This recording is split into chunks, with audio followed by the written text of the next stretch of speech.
Praise the Lord. எல்லாரும் சந்தோஷமா இருக்கீங்களா?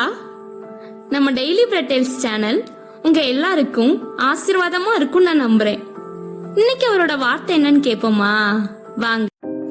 உன் கண்ணுக்கு நித்திரையும் என் கண்ணிமைக்கு தூக்கமும் வரவிடாமல் உன் சிநேகிதனிடத்தில் போய் உன்னை தாழ்த்தி அவனை வருத்தி கேட்டுக்கொள். நீதிமொழிகள் 6:4. நாடு விட்டு நாடு பறந்து போகும் பறவைகள் கூட்டமா பறக்கும் போது வி என்ற ஷேப்ல பறக்கும். அப்படி பறக்கும் போது ஏதாவது ஒரு பறவையை பிடிச்சு இரும்புக்குள்ள அடைச்சா அது தன் சிறகுகளை அடிச்சு கொண்டே இருக்கும். எப்படியாவது இந்த கூட்டை விட்டு வெளியேறி தன் பறவை இனத்தோட சேர்ந்து பறக்க வேணும்னு ரொம்ப துடிக்கும். இப்படி பறவைங்க நாடு விட்டு நாடு இடம்பெயர்ந்து செல்லும் காலம் முடிஞ்ச உடனே கூட்டுல இருந்து அதை திறந்து விட்டா கூட அது பறக்க முயற்சிக்காது. அந்த பறவையை கையில் எடுத்து தூக்கி மேல எரிஞ்சாலும் திரும்பி பழைய இடத்துக்கே வந்துடும்.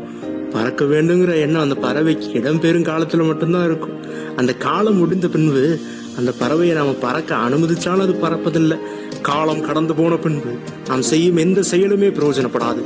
புகையோடு இருக்க உங்க சகோதரன் இல்ல உங்க சகோதரனிடத்திலாவது காலம் தாழ்த்தாம உடனடியாக ஒப்புரவாகி விடுங்க என்னும் அவசியத்தை இயேசு கிறிஸ்து மத்தேயு 5:அதிகாரத்துல கூறுகிறார்.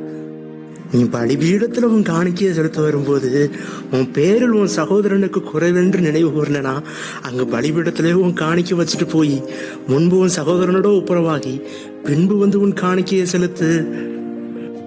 இன்று பகையோடு இருக்கும் சகோதரர்கள் உடனுக்குடன் ஒப்புரவாகாததால் கோர்ட்டு கேஸ் அலையிறாங்க. இதனால பணம் விரயம்தான் அதிகமாகுது. சூரியன் அஸ்தமிக்கு முன்பே உன் கோபம் தணிஞ்சு விட வேண்டும். அப்போதுதான் பேராபத்துக்கு தப்பிச்சு கொள்ள முடியும். எனவே சகோதரர்களோடு ஒப்புரவாவதையும் காலம் தாழ்த்தாமல் செய்வோம். சரியாங்க? ஆமென். Share this word with others and be a blessing in someone's life.